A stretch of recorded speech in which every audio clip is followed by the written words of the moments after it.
go back to stained glass. Why did the church spend money on having stained glass? I'm so glad you said that. That is the example I use all the time. At the end of the day, these tools can be used in beautiful ways to further the gospel and the message of Jesus Christ. They can also be used in horrible ways. Having that breakdown, like you could see that he was like, okay, I didn't think of it that way. I didn't think of it that way. It's like, yeah. And churches need to understand, just because you're paying somebody money and you're a church doesn't mean that they're not a human with emotions and a story as well. Hey everyone, in today's interview, I am interviewing Spencer DeYoung, the CEO of MXU. We had a great conversation, a lot about just like, is gear bad? Is it destroying us? Is it leading us astray? Is it something we need? Lots of just detailed conversations just about like the heart of what we're doing and trying to think through and not just buy gear to keep up with the Joneses, and lots of things that are just very heart driven, very ministry driven. And, you know, how is gear supposed to be supporting what we're doing? And then also just like training and making sure that we're all educated. So it was a really great conversation. I really appreciated the time he took to come and talk with me. I hope you enjoy it. Comment down below if you have anything to say about the interview. And if there's someone you want me to interview, make sure you tell me that as well. And before we get going, I want to let everyone know that if you're in the Michigan area, on March 24th, 2026, we will be hosting a little AVL Expo at the Enhance AVL office. So the event will be in the description. So if you guys want to come, feel free to get your ticket. It's a free ticket, just needing to know how many people are coming. It's from 2 to 7. There's going to be speaker demos and projector companies, and Alan Heath and Sennheiser will be here. So it's going to be really fun. It's not super giant, small. Get your hands on some stuff. So make sure you get your tickets. And without further ado, here's our interview with Spencer DeYoung. Like I said before we kind of started recording, it's always kind of weird like having people on the podcast that I listen to on a regular basis. So it's like, I'm like, actually, instead of yelling at my radio, I actually get to talk to you, which is kind of fun. Now you can tell me all the things I'm wrong about.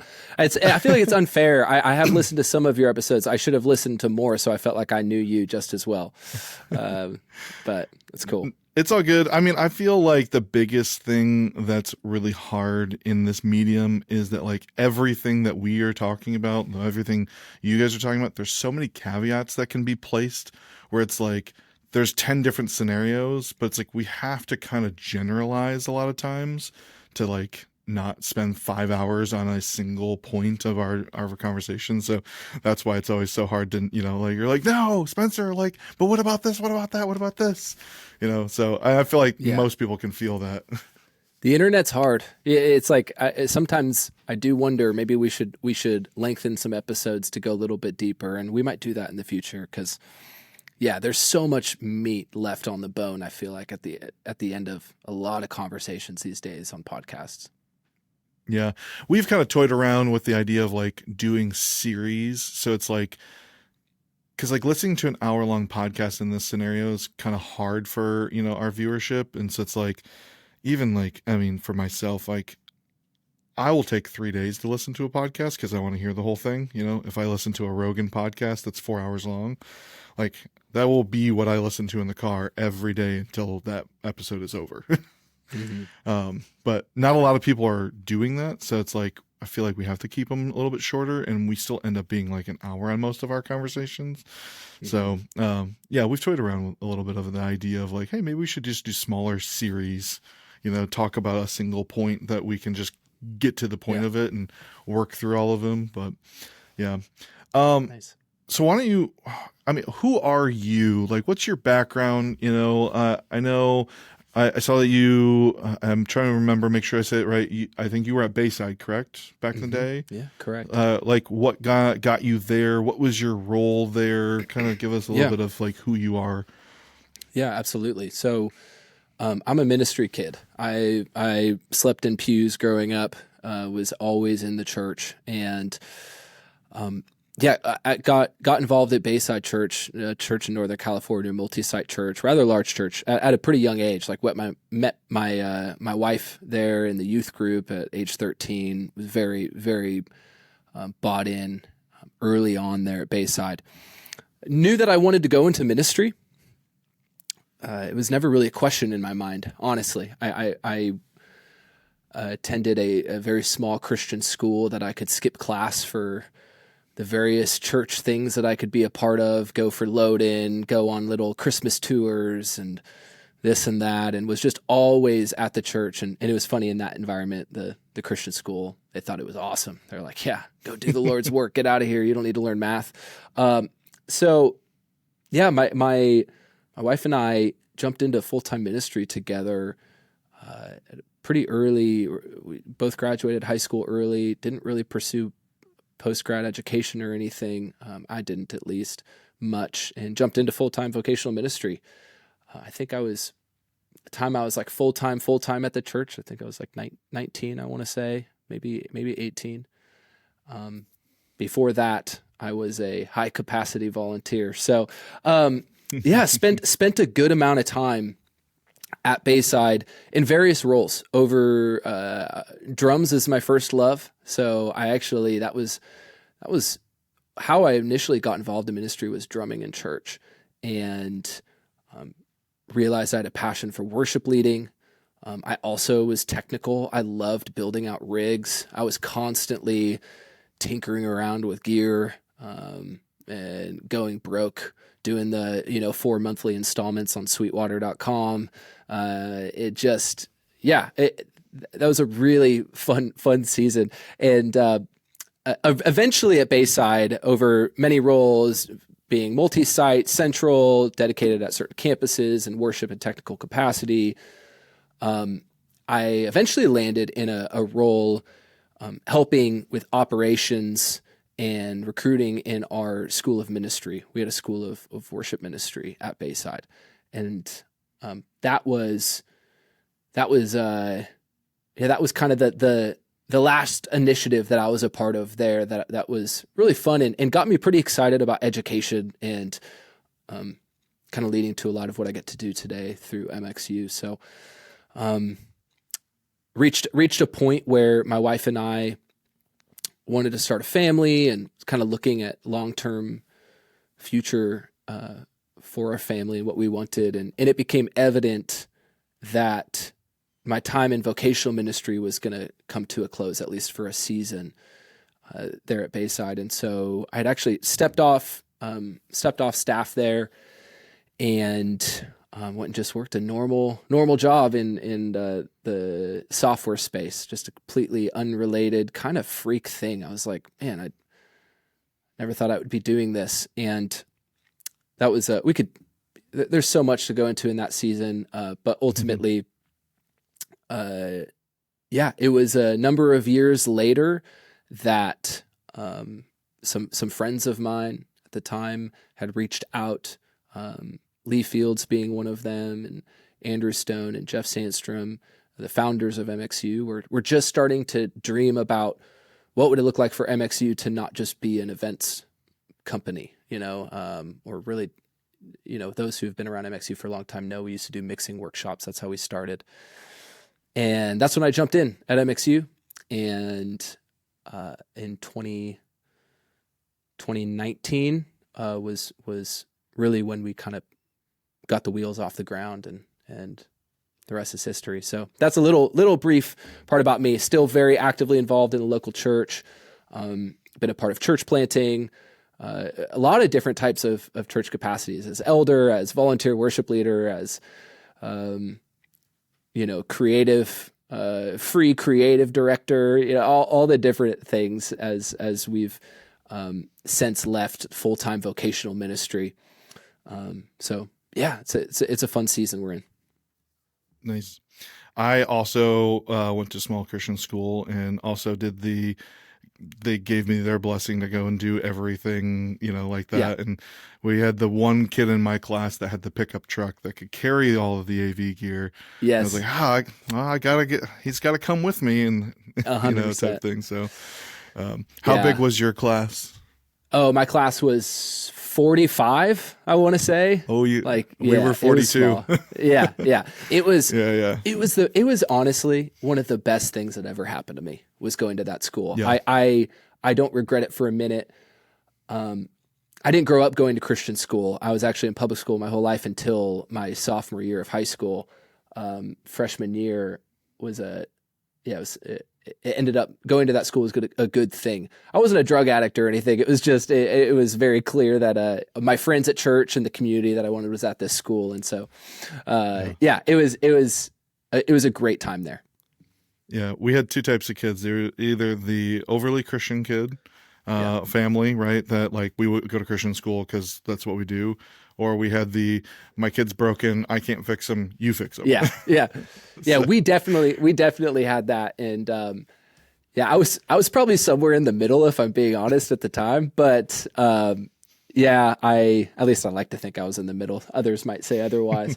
But yeah, very formative year, man. What would your mom say? Yeah, I think she would say I was a good kid. Well, maybe. But yeah, the Wednesday morning chapels, very formative time. And I look back at just the amount of opportunity I had at such a young age to be a part of worship ministry. Had no idea what I was doing. Yeah. Barely knew what worship was. If I'm being honest, looking back, I'm like, I'm not really sure. We always look back and go, I was kind of dumb, but so grateful for that time and just the amount of like learning. And there was a worship pastor at Bayside, Lincoln Brewster, who was relatively involved in CCM at the time. And so he just kind of had a knack for finding young, hungry people who he really taught a lot in the ministry and kind of developed a culture that was super welcoming to folks like myself. Very grateful for that season. Yeah. I actually heard Lincoln speak at a Philo event, I don't know, years ago. Oh, wow. It was when it switched over from gurus to Philo, and he talked about like mixing and being a worship leader and being on the same team. And, And it was a great. I learned a lot from it, and he helped me articulate a lot of the feelings I had about being in ministry, and being the audio guy and being told I was there to push buttons and move faders, and that was all I was good for. It was always a hard pill for me to swallow, and I just couldn't get behind that. And hearing him being able to like say like, no, like this is, you're here for the same reasons and everything like that. It's like, yeah, that's what I feel. So yeah. And Lincoln, he really had an ability to communicate that very well and build a culture around that. Bayside was such a unique environment where the tech ministry, the folks in tech were truly the Navy SEALs. Like we were we had the utmost respect of the worship team. And likewise, right. We worked together, and usually, and I learned this, the platform was protected, especially, being a young kid. We were not the church that's like, yeah, just throw anybody up on the platform. We had a ton of volunteers, but it was, hey, you need to spend a good amount of time watching. And I was really grateful for that. I spent a lot of time learning how to lead worship from a monitor console and getting to watch and see how those who had done it for many years led. And it wasn't always easy. There was times where that was frustrating, and I look back and go, man, no, that was the right thing. So yeah. Talking about your path to MXU, I mean, you kind of touched on it, and because you're the CEO, and I know for me, like I've kind of followed the MXU story, just because our community is pretty small. I didn't realize you had been involved from such an early point. I remember starting to see you more and more, but when you said that, because you joined 2018, right? Yeah, 2018, I came in as a consultant.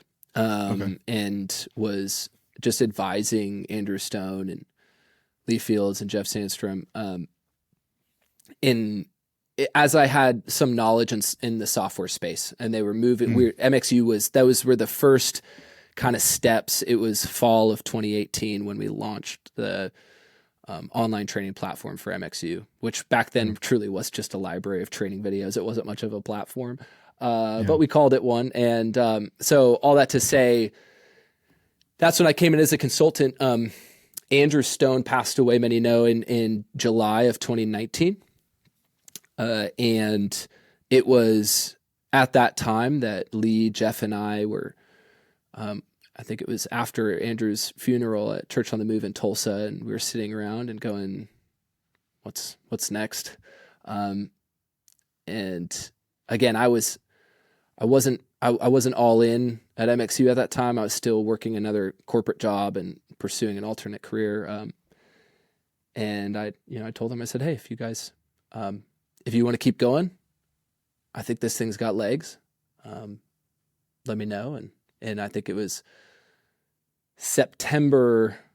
So a few months to follow, that I told them, hey, I think I'm willing to take a risk on this thing, and let's see what we can do. And so, yeah, jumped in at that time, really overseeing the company's strategic direction, operations, all of that, really running the company, as that wasn't really a skill set or something that those guys, they're church guys, audio guys, and they were like, we want to be audio guys. And to be honest with you, a lot of people, I've heard people say like, how come I never saw you? And to be honest with you, there just wasn't a need. We had developed a brand in the audio community at that time. That's who we were at MXU. And Lee and Jeff did and still do that very well today, and kind of being a face in that space. And it wasn't until our company had made a transition in around 2022 or so, 2023, where we were going, Lee Fields had stepped out of the company. We had kind of decided we were going to be taking a direction towards serving the worship and technical community more holistically. The platform also evolved greatly. Really feel like that was kind of a season of really finding our identity as a company, and like what problems did we really truly want to solve and be known for. And that's when I had really decided this is going to be a long run for me. That's when I came in as owner of the company, and it was just a different season. And I felt, okay, I need to move into the next step of advocating for our brand and our company and the direction we're headed. And that's when I started appearing more. So yeah, hopefully that answers some of your question. Yeah, no, totally. So like on the education side for MXU, like that's obviously the primary of an educational platform. What kind of, like, for you, we talked about like Lincoln and how he educated, and, you kind of following in that, and what drove you to want to educate more in that space? Yeah, good question. I talk about this a lot. I'm a broken record on this front, that the church typically is known to be a very under-resourced organization as a whole in America. Specifically, I'll speak to America. There's kind of like the two trains of thought. Like, people want to look at the 0.01% of megachurches that are megachurches, and they're like, oh, the church has so much money. But really, like, the reality is most people see what is more typically reflected of an American church, which is 100, 200 people with very little resources. And while that is true, I believe that when we say resources, people automatically think money. And I think that's part of it. But I think a big part of it is resource of education and understanding. And in our field, specifically in the worship and tech space, of how to create distraction-free experiences for people to encounter God. I just think there's, unless you know the right person, or you've got that relationship with that big brother church down the street, or, for me, I just happened to fall in a church where there was strong teaching culture, but like I quickly realized that was not normal. And at the same time, we're dealing with a church, the American church, that largely operates based on volunteerism, right? People giving up their time to serve the local body, and became very passionate about seeing the church excel in its ability to achieve excellence the right way, which we believe is by training your people and equipping the saints, and which has led to fun conversations like stop spending money on things you don't need. That we could get into a lot of shortcuts that the church tries to take to achieve excellence, but we're going to die on the hill that is your people that matter, that are worth investing in to achieve that excellence that you long for. Yeah, I fully agree. I feel like that's the biggest thing shifting in our company. Not that I've not always been like an advocate for education. Honestly, for a long time, I wanted to be a teacher until I decided that I wanted to be in AV, which is kind of weirdly like opposites. But yeah, just honestly, even like simplistically educating people in the sense of like, let me help this make sense to you. Even if I'm not like physically teaching someone how to do something with a piece of equipment, like helping church leadership understand like what can tech do for you, right? And that's where like Enhance Don't Distract, the podcast name here, came from, like, because like you're right. Everything that's technology should enhance what we're doing and not distract from it. And if we're distracting from it, we're missing the mark. So yeah, that's been a big one. So speaking of all that, so like talking the gear, let's shift gears now into kind of the meat of this conversation. The industry direction, like, I guess, like, what do you think, like, the big picture is for live production? Like, what's the point of it? And you guys talk on your guys' podcast a lot. You've been kind of pushing back on gear in general. And I guess we kind of talked about this a little bit before we started. Like, there's a lot of caveats, obviously. So I want to say that right now, that like not everything we're going to talk about is going to fit every single scenario that's out there. But I guess, yeah, as an integrator myself, obviously, like, I sell gear, right? Yeah. I am a big proponent of making sure the gear is needed. I have lots of clients that reach out to me and say, hey, can you give me a number on this? My number one question immediately is always, what are you trying to do? Yeah. Right? Because I don't want to sell something just for the sake of selling something. So, with all that kind of being said, like, when you're talking about church production and gear and all those kind of things, what's kind of like, where's your head? Because obviously you're a tech guy, right? Like, you're teaching gear and all those kind of things. So there's obviously, you're not anti-gear, obviously. Yeah. We definitely don't want to villainize the gear. And we can get into that more in our temptation to do that. But ultimately, the purpose of live production in the church context, I believe, is to amplify the gospel. I think very simply, especially in rooms where let's just get really practical for a second on the ground floor. You've got a room of 100 people and you're preaching the gospel, probably need a microphone. Like, it's just, people probably can't hear you in the back if you're not using a microphone. So, like, very simply, and same thing with worship, right? Worship is sung theology. It's still gospel, right? If we're singing the right stuff. And all that to say, people got to hear the voices, and there's different contexts and nuances, and some people have instrumentation and some don't. And it's a beautiful thing. I think the church is very diverse, and it should be that way. I think I think when we talk about production in the church, language is really important, because people can say, okay, Spencer, that makes sense, but what about lights?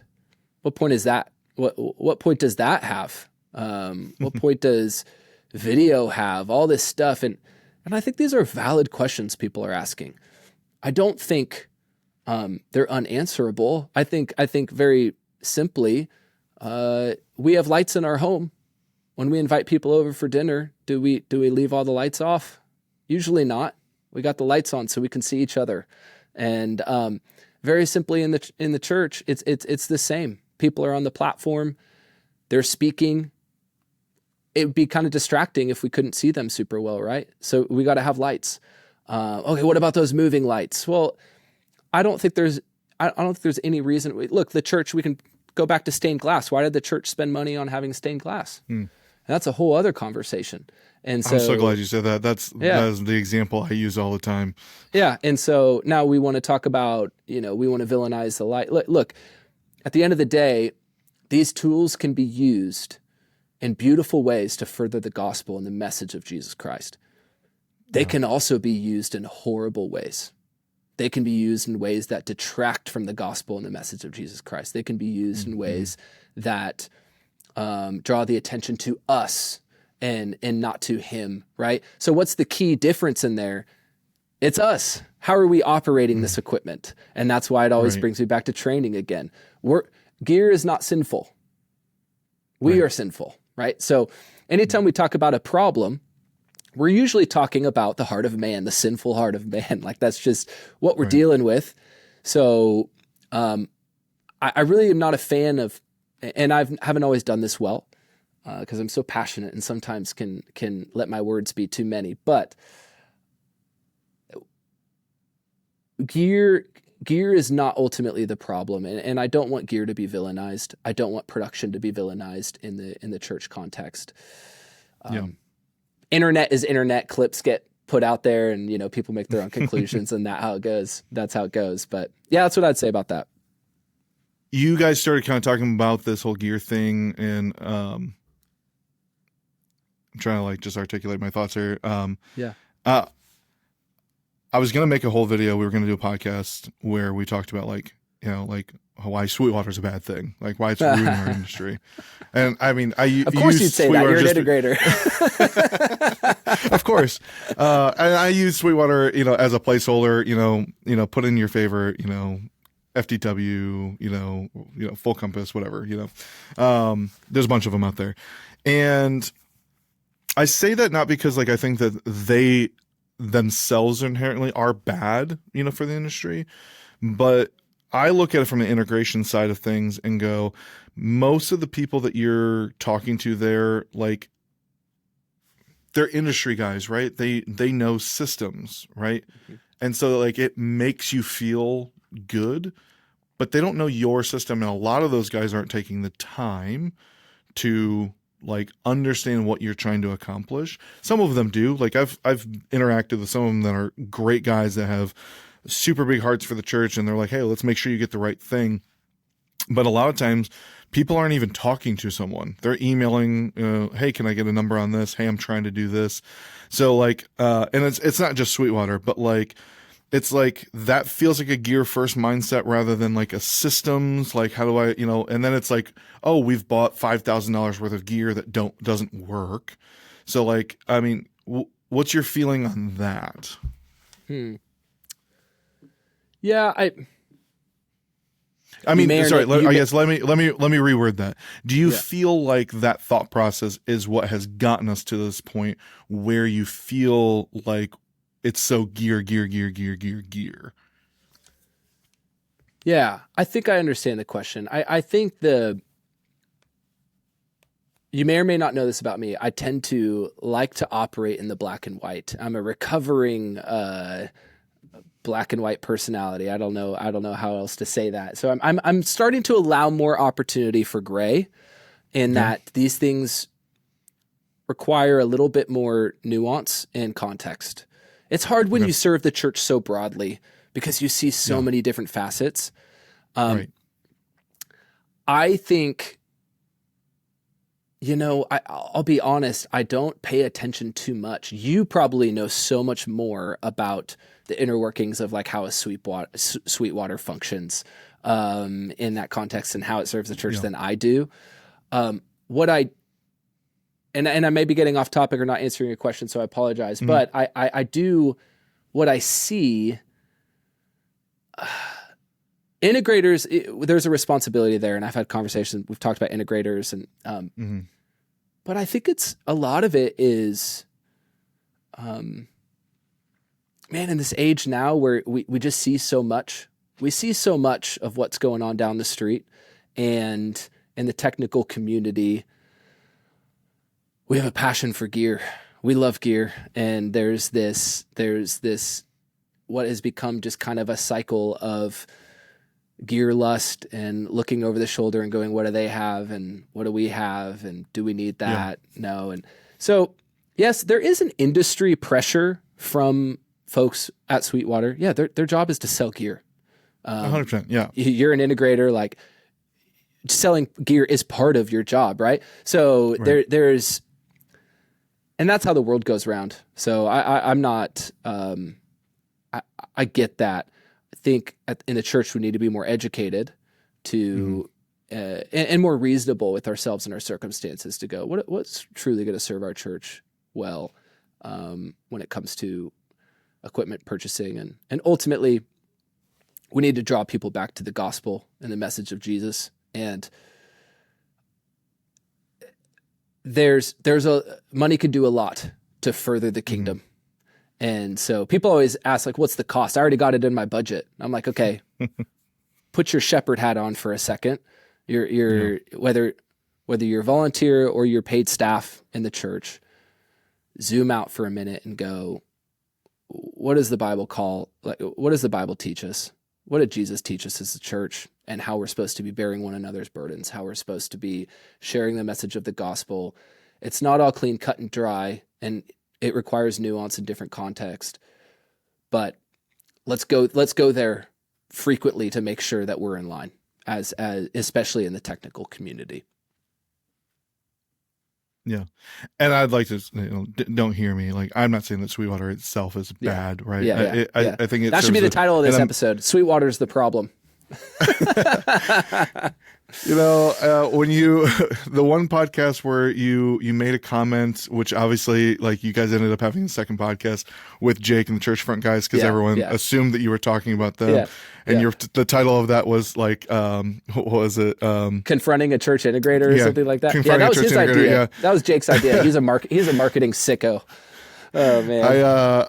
I thought about like bringing you on here and going, okay, hey, confronting a podcaster or something like this. But yeah, and again, I'm not inherently trying to say that like Sweetwater or these online retailers are bad or anything like that. It's just, I think like you said at the beginning when we were talking about production, like we can use things for good and we can use things for bad. And it's like, I think that's kind of where my head lands, is that like, it's hurting our industry because people aren't using it the way it should be used. And I think that's where that like becomes like an issue. And then there's also like, I guess like the word that gets thrown to me is like being a good steward.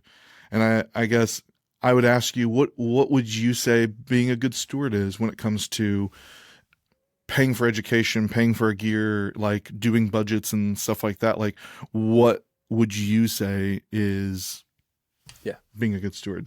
That's a good question.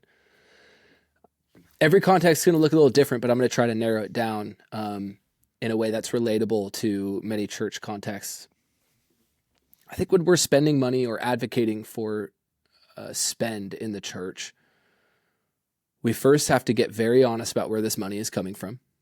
Okay? Mm-hmm. So when we give to the church as a body of believers, we do that to the Bible instructs us to pay our teachers. So we're going to pay the people who are teaching the gospel, and today in the church that can sometimes be a staff of 10 people. That sometimes could be a staff of 100 people, depending on the church size. We know that our money is going to go. We want our money to go towards furthering the gospel, right? So what does that look like? We have weekend services. We have missions, outreach, right? There's I guess what I'm getting to, I don't want to, we could go down that rabbit hole for a second, but we need to put our mindset in the appropriate place. If we're on staff at a church or serving a church, I'm going to assume you're a part of that body of believers. I'm going to assume you're giving to that church, and you are invested in that community. You got to think through that lens first and go, okay, I really want a new console, and I want to get specific here for a second because this comes up often. It's like, we want to upgrade our console. Okay, why? And I'll tell you how often I hear this. Well, it's in our budget. And I'm like, well, what's your budget look like? And then they tell me, and I'm like, holy smokes, you have an incredible budget. Your senior pastor must really love worship. Like, I don't know how this happened, but wow. Okay. You have all this access to resources. me, Spencer, just a guy. I've got opinions. Maybe you shouldn't have such access to resources. You don't need all that money to run a ministry in that size church, whatever. I can have my opinions. That point aside, ask the question, okay, we have all these resources. We want to further the gospel. I hope that's, part of why our church exists. So yeah, we want to use this to better weekend services, but part of it is also we need to shepherd our community so that we're still around to tell the gospel 10 years from now. And how many churches do you see that turn and burn to the point where they got no more people? And so, well, if you have no more people, how does the gospel get told?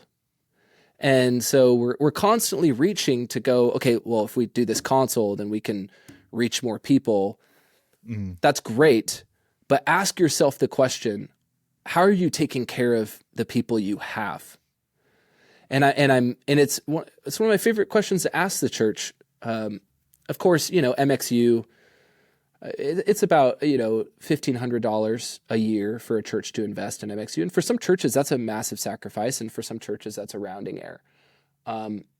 But it's so interesting how even in a really small church context, they'll spend $1,500 like that if it's for brick and mortar or a piece of equipment. But if it's for something that is going to further the development of our people, this doesn't sound all that exciting anymore. And that's starting to change, and I'm really optimistic about that, and I'm really excited for that. That's the journey we're on. But ultimately, to answer, at the highest level, stewardship of resources means thinking like a shepherd and going, okay, we have access to these resources, and how can we use that to shepherd our flock and go tell the gospel of Jesus and bring people who ultimately will be a part of our body of believers and add to the flock. And if we can think with that cap on, I don't think there needs to be too many guardrails. Every church context is going to look different. Some church needs a $50,000 audio console to achieve the ministry that they're set out to do. Some churches don't. So there just is no right or wrong across all contexts. But if you're not thinking like a shepherd, you're probably doing it wrong. Yeah. Tell me if you would agree with this statement. I tend to tell people that being a good steward isn't spending as little dollars as possible, but it's spending the dollars appropriately. Yeah. I think that's a good way to put it. We talk about value engineering a lot. It's a pretty dirty word for some people. I'm neutral on the topic, spoiler alert, but I do think I've seen a lot of churches get in, and for those of you listening who don't know value engineering, it's, we're going to do, 3 ways of video conversion with, the thing we picked up at the local electronics shop and this one piece meal thing we got on discount from Sweetwater and yada, yada, yada to pull off the stream that works 25% of the time. And that would be a negative case of value engineering where it's like you've bolted on so many pieces of equipment and you've actually spent a decent amount of money to where you probably could have just bought a Black Magic switcher that would have done the job for you. And now you've actually spent more money than you needed to because you didn't, I always say buy once, cry once. That tends to be my mentality. It doesn't always mean go buy, the biggest, baddest thing. It's just, sometimes the right solution is going to hurt a little bit. But in the long run, it's probably the better one. But I've also seen the opposite to be true. People go, oh, no, we don't value engineer. We're going to have 3 layers of redundancy for our broadcast stream that 25 people watch. And not to say those 25 lives don't matter, but it's more just going, hey, you made that. I just talked with the church about this the other day, Justin. They're like, we want to buy all this video gear. They had a long list. We were on a coaching call and they're like, Spencer, we want to buy this. We want to buy dollies. We want to buy a jib. We want to buy this, this, and this, and this. I'm like, okay, tell me about your church. And I think they're like a 300 person church. very, I think it was like 15-foot ceiling. I'm serious, like very, very low ceiling for a church that wanted to put a jib in, by the way. No shame in that. Okay, guys, I made fun of them to their face about it, so don't worry. But you know, they had this whole list, and they're like, we're just really passionate about our online experience, and we really want to record worship, and we just really feel like we have this anointing in our ministry. I get it. I'm like, okay, I want to watch your stream. Let's do it right now. Let's watch your stream. I watch the stream. It sounds great. It's awesome. I'm like, yeah, it could look better. You could buy all this video equipment. It'd be awesome. I'm like, how many people are watching? They're like, oh, I mean, 50 maybe, like not very many. I'm like, okay, tell me about your room. Like, what's the experience in the room like? I can kind of tell on video, but yeah. And they're like, oh, we've got a 20-year-old PA. It does not sound good. I'm like, okay, there's something off here.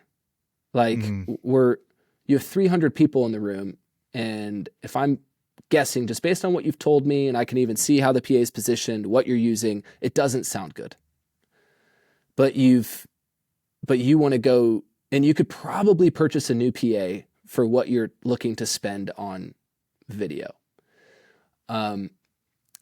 It's a good example, not to shame anyone. There's many who've been there, I'm sure, but it's a good example of your priorities are, you're over engineering in an area of your ministry that is like really not needed at this stage. And what's the cost? There's actually a cost because there is another area in your ministry that desperately needs attention. Audio.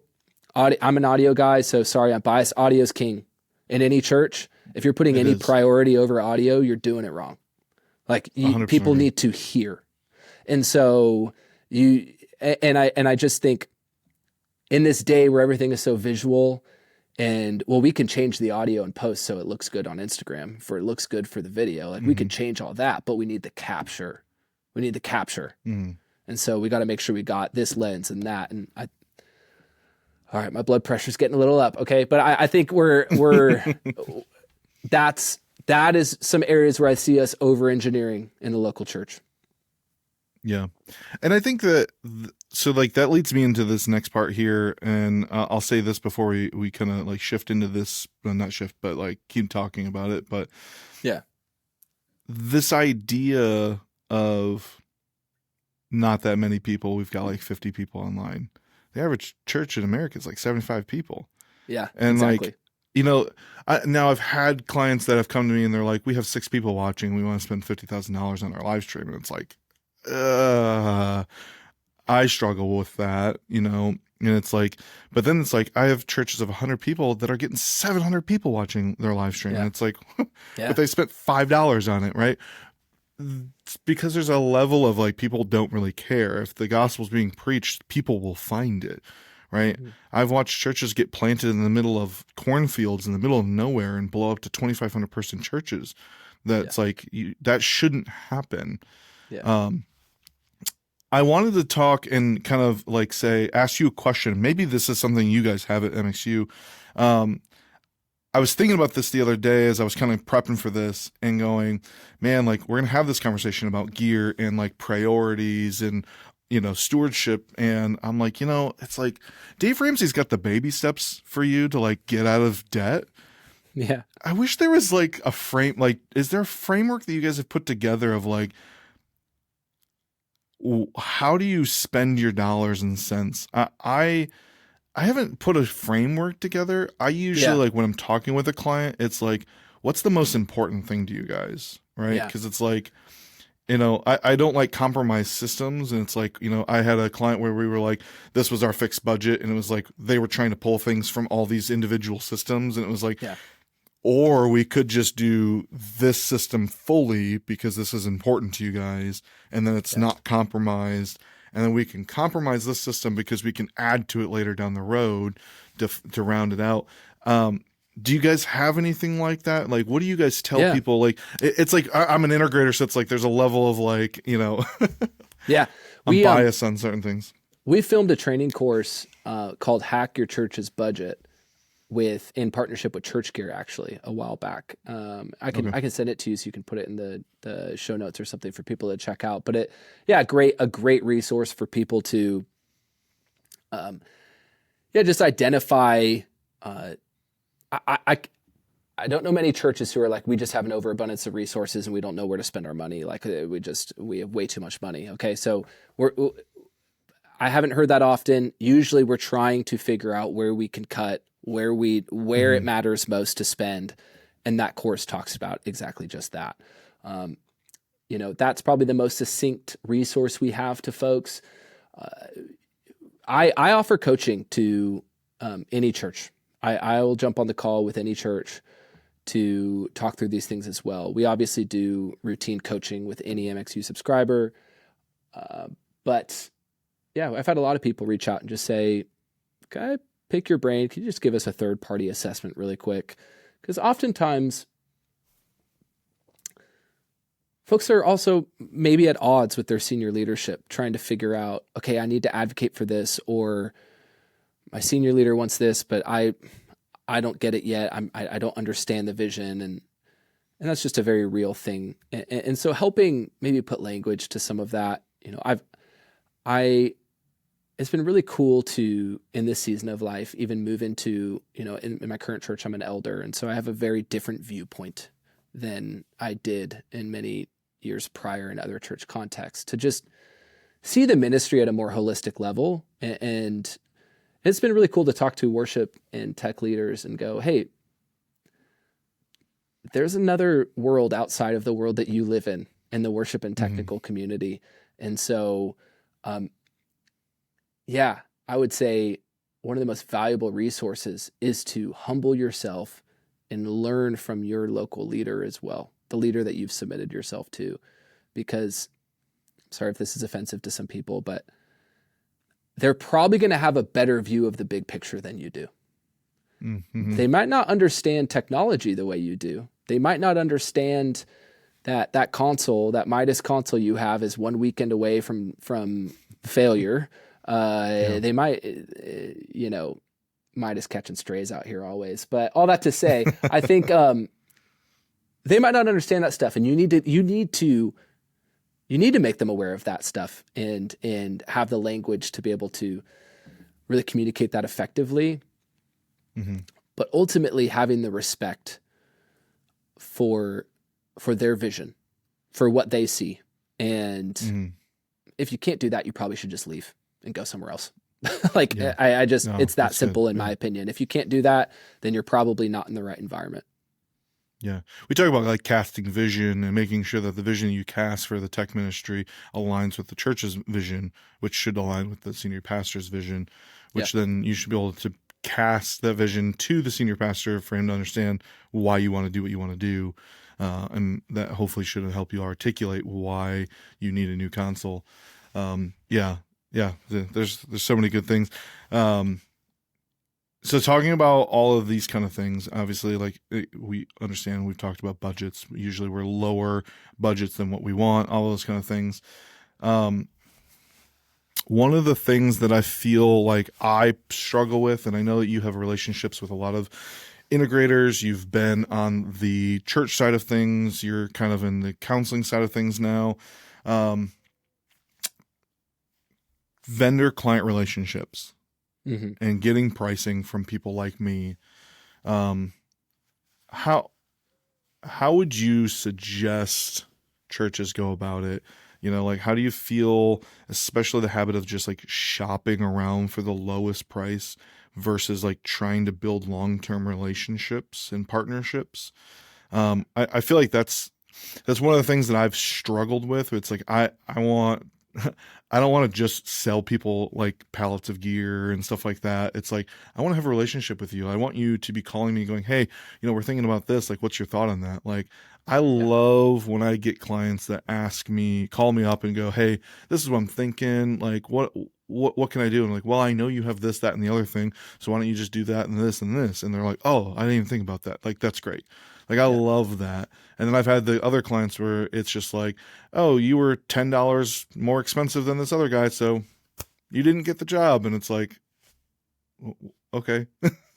Yeah. So, Oh man. So some may have listened to the podcast we did with Churchfront, and Jake did I learned something in listening to him. I learned many things. I say that, like there wasn't a well of wisdom there. I've changed my tune on this a bit, but I'm probably not fully where most integrators would like me to be on this. I think if someone is choosing to use an integrator, which is not always the case either. Some people can't afford to use an integrator, depending on their church context and size. But if you've got a big job in front of you, some churches a big job is $50,000. Some it's $5 million. It can range. It could be a rather large spectrum. I think that relationship with your integrator is vital. So having working with an integrator that you can trust, I think should be priority number one. Well, how is trust built? Having face-to-face discussions, looking at resumes, looking at who they've worked for, getting other opinions. It's kind of life stuff, right? It's you meet somebody new on the street and you're like, oh, you're just like a random stranger. I have no connection to you. You could be a serial killer and I had no idea. But you get that warm introduction to somebody from a friend you've known for years and you're like, yeah, that means a lot. I feel like I can maybe trust this person a little bit now. So it's some of that normal, human life stuff that we need to take into consideration when we're working with an integrator. And have the conversation very much so up front. I'm not opposed to shopping integrators on day one. I am opposed to shopping integrators on day 90. Okay. So I would say, figure out who's going to be the right fit. Look around, tell them, hey, what do you do for churches who are kind of in our stage? Could you give us some sort of consultation? Could you give us we need a better understanding. We want our stream to look better. We have this myriad of needs. We want our stream to look better. We have some issues with our room treatment, like all these problems, and we don't know how they go away, but we think you're the right one. Are you the right one? Have that conversation and have the money conversation. Say, this is our budget. What could we get done with this budget? Because almost every church is going to have more that they need to get done than what the budget allows. Right? So just going, what could we get done with this budget? Ask that question of a few of them. And, I think you really have to practice discernment, because there's always going to be that integrator that says, oh, we can get it all done. We can get it all done. We'll take care of you. Don't worry. And they could be the absolute worst option for you to go with. And so you've got to look at resumes. You've got to, call those references and really use discernment when you're working with these integrators who ultimately are dealers of gear still. And you have to understand that. You got to make that decision, and it's a hard one to, be certain of up front. But once you've done it, I'm a fan of committing and saying, we picked Justin, we picked Jake, whoever, and we're rolling with them. And if we get burned on this one, ouch, that's not going to be fun. But I don't think that means that you can't hold them accountable along the way. Yeah. I don't think there's anything wrong with saying, hey, Justin, you're my guy. Yep. But not because I don't trust you, not because I think you're trying to jip me off, but like, I need to sleep at night. And I'm stewarding this congregation's resources. And so I need to do a little bit of research on this purchase order you just gave me. I not for the sake of I want to leave. I need to hold you accountable ultimately, and I need to be able to sleep tonight. And I think having that discussion open and honestly, because I think far too often people say, I chose Justin, he's my guy.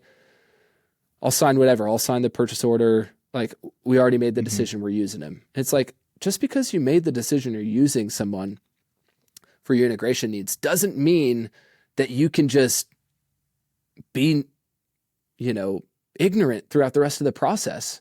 You can still, you can see items on a PO and go, okay, I'm going to look up online. How much does a DM7 cost on Sweetwater or wherever? And sure, it may be more expensive than you could buy in those places, and that's understandable. I'm not saying it should be the same, but if there's a 40% markup, you might have a red flag. You might say, hey, Justin, I don't know what's going on here. What's going on? Help me understand. And I think those conversations can happen more openly and honestly. So people are always like, oh, I think Jake would say, don't go get multiple quotes. I don't necessarily know if you could even realistically that early in the stage have reasonable quotes in front of you to make a decision. Like it's just, it's like there's so much that goes into integration. Making it solely based on which quote is the lowest is the wrong decision. And I think that's more of what Jake is getting to, and what I would tend to agree with is don't just go pick the lowest quote, because that's not going to serve you guys well, probably. Yeah, and I feel like that falls into our stewardship conversation. Like it's not always just spending the least amount of dollars, it's spending them the most wisely. Sometimes the most expensive person is the wisest decision. Sometimes the cheapest is the wisest decision. Yeah. And honestly, most of the time, it's probably the guy that's right in the middle. Yeah. So. Yeah. And there's so much that I don't even know goes into integration. I don't operate an integration company. There's so many costs, and churches are never going to fully understand that. And it doesn't mean you can't poke and ask questions. And I would say if you're ever in a situation with an integrator where you feel you can't poke and ask questions, it's probably not the right integrator. Yeah, I think that's great advice. I actually just had to turn down a job because the client thought that our hours for it were over what it should have been. And I'm an open book. I was like, listen, let's go through it. I will explain to you why I think it takes this. And it was like, I think it was a TV and some other things. It's like, listen, we're about an hour away from you, so I've got 2 guys that are going to drive an hour to you. They're going to get there. They're going to unload everything, right? And then, why do we need 2 guys? Because it's a 75-inch TV that's hanging over a pew, and one guy can't do that, right? The rest of the job, one guy could do. And, then it's like, then they have to clean everything up, and they have to pack up their truck, and then they have to drive back an hour. Like, all that right there is, a couple hours for 2 guys. And I'm like, and he's like, oh, well, I just don't think. And I'm like, that's fine, man. I'm like, if you don't find the value in it and want to do it yourself, I'm like, I get it. Like, it's money, and it's a small church too. It's like, we're just not a right fit, and that's fine. Like, there's no sweat off my back. But it was like having that breakdown, like you could see that he was like, okay, I didn't think of it that way. Way. And it's like, there's a lot that goes into hanging a single TV, Yeah. And churches need to understand, just because you're paying somebody money and you're a church doesn't mean that they're not a human with emotions and a story as well. So I've experienced this on multiple fronts. Like, we serve the church, and they pay us for a good and a product that we've spent years working on and have spent a lot of money investing. And, it's so interesting for us. Like, you could imagine a church goes, this is software. This doesn't cost you anything. Why should you? And I'm like, come on, guys, please don't insult me. Like, we know it's more than that. But I just, advice to the church, because I haven't done this always super well in the past, just recognizing, like, integrators, especially ones that work with churches consistently. It does matter how you talk to them. It does matter how you communicate with them. And, like, sometimes I feel like churches are just, like, so vicious and like, oh, not even going to call Justin back and tell him we're not doing the job with him. Like, it's fine. He runs a business. Like, he gets money to do this stuff and blah, blah, blah, blah, blah. It's like, you're the church. Like, what I realized when I stepped out of the church into the corporate space, there was more. I don't want this to sound too negative. I'm not trying to dog on folks, but I was blown away in that season how much respect and care for others existed in this secular space. And it was like, I was blown away. I was just like, wow. Yeah. I tell this story to many people, and this is what got me really excited about MXU. When I left full-time vocational ministry and I got this job in this corporate space, they put me through 3 weeks of onboarding. And I was paid there, right? I was paid, and every day I'd show up and someone's teaching me how to do the job that I got hired to do.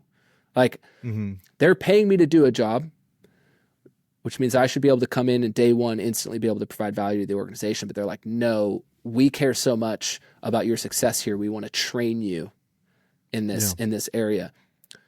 But we don't do the same with volunteers who give us their time for free in the church. Yeah. And so anyways, this is a tangent, but like that level of care for people and that level of care, we've got to bring that into the church and go, no, we want to be known for how we care for people, not just taking care of the homeless and providing for the needy, but how are we going to care for our people that God has brought through the doors of our church today? And not just when they're going through crisis, but when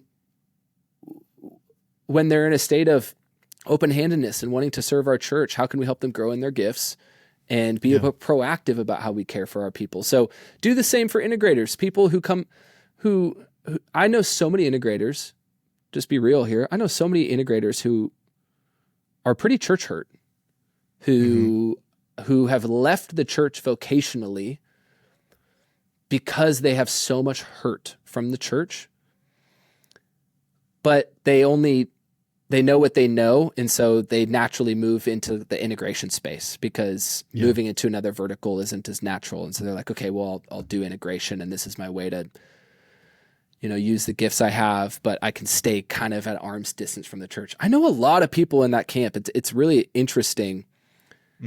And so churches just also recognize, like, you're dealing with folks who are at a low point in their faith. You're dealing with people who have some baggage with the church. And you're paying them money for a service, but it doesn't mean that you can't minister to them in the same process. And sometimes ministering is just being clear and respectful. And so that's a bonus one for you. I wasn't planning on saying that, but... No, man, I appreciate you did say that, because that's been something that I've always really struggled with. And luckily I have a couple guys that are in the industry that I genuinely can call and go, man, like I was talking to a church, down by you, and we were talking about an LED wall, and I was like, hey, let's, go through all this, and started giving them different quotes for different manufacturers and all this kind of stuff. And we had like 4 or 5 conversations, and then all of a sudden, like, there was just ghost, like no response. Called cell phones, texted, emailed, just no responses. Call the church, get sent to the guy's office line, leave a message, like no response, and then find out that they did the project with another integrator. And it's just like, okay, cool. Like, why didn't you just tell me that? Yeah. I said to my wife at that point, I was like, I'm like, I can think of like 10 excuses that could have been given. Pastor wanted to go a different way. They wanted to do someone local. We already had a relationship with someone. I'm like, I don't know what I don't know who it was that they chose.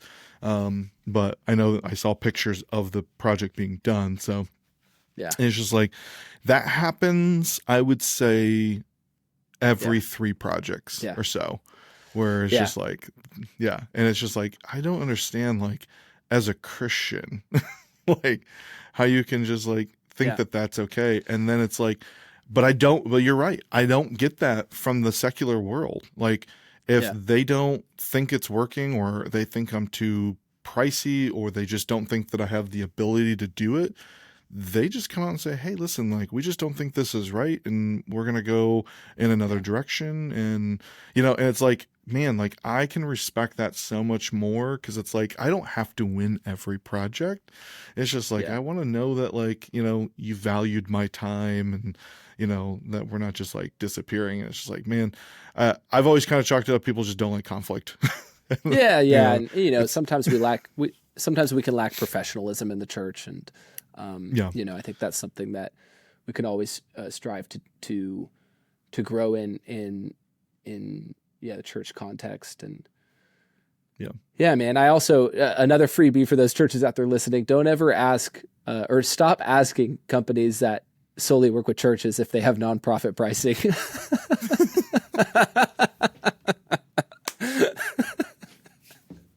That's my favorite. That one's my favorite. I believe I've been asked that not many times, actually. So I feel like I'm lucky. I usually quote the scripture back, pay a man what he's worth. Yeah. I get it. Sometimes people don't read marketing material, and we've had that happen quite a bit here at MXU, where it's like, I think H1 on our site is like church volunteers. Like, who else could we exist for? And they're like, so, we're a tax exempt nonprofit. What can you do for us? And I'm like, pricing's listed on the website. Yeah. There's mxu.com/pricing. But seriously, if you can't afford it, reach out. We'll see what we could do for you. All that to say, yeah, man. Yeah, it's good stuff. So, let's wrap up. And again, I feel like this with everyone. I feel like we could talk for another 3 hours. Yeah, absolutely. I end with 2 questions, and I'm changing one of them. What's something that you know now that you would tell yourself 12 months ago? That is a good question.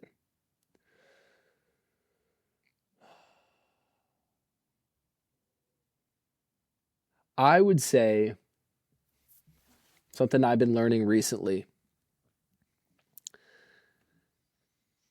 Oh man, that I wish I knew 12 months ago. That's what makes this a hard question, Justin, because it's like, it's a pointed question, and it's a really good one. I would say 12 months ago, I wish that, I said this briefly earlier a little bit. I wish I was okay holding space for some of the gray, some of the nuance in life. I think 12 months ago, I saw things. I would say I tend to subscribe to a belief about something pretty quickly with high conviction, and that became it was just ultimately very black and white, and can cause a lot of bitterness towards others. And so I would say, yeah, man, I wish something I feel like the Lord's really been teaching me in this season of life that I wish I knew that would have saved some pain 12 months ago is just, man, we're humans with tiny lizard brains, as smart as we think we are. And, we only see what we see. And we have to understand the context and our history as humans on this earth. And we have to recognize we're just sinful, humans with pain, and have so much bias. And so have grace for other people, and ultimately hold space for some of the gray. In other words, some of the things that don't quite make sense yet. That's okay. They don't need to make sense. And maybe tomorrow they will, or maybe the day after. But for now, draw near to the Lord and stay close to his commandments to us. No, so good. And then if you have a single piece of advice that you'd give people, it doesn't have to be tech related. It could be drink more water, eat less bread. That's good. But we should definitely drink more water. My single piece of advice, and this is just bias based on my experience, whatever that thing in front of you that you're like, I really want to do it, but it just is uncomfortable. It seems uncomfortable. It feels risky. It feels irresponsible. Whatever that thing is, and this could be dangerous advice to some people, but I'd say do it. That's what I would say. Life's too short. Go do the thing in front of you.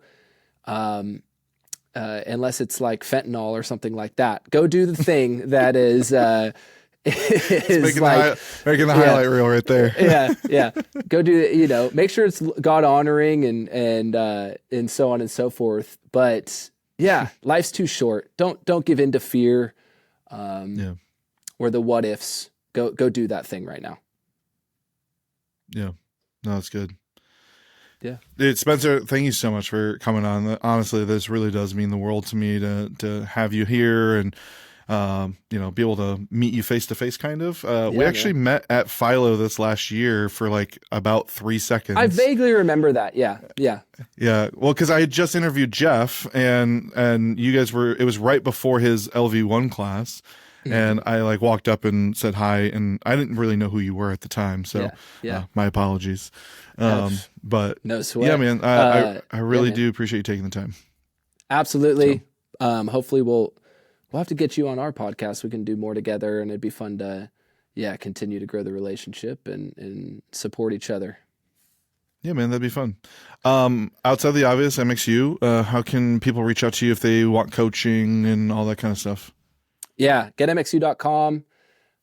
All our information is there. We try to stay pretty active on social media, YouTube, find us all those places. But yeah, ultimately, our hope is to come alongside the worship and tech leader in the local church, helping you build a rock solid volunteer team that lasts and helps you maybe take a vacation every now and then. So yeah, ultimately, we die on the hill for volunteer excellence in the local church, and you can learn more about that at getmxu.com. Awesome. Thanks so much. Yeah, man. Thank you.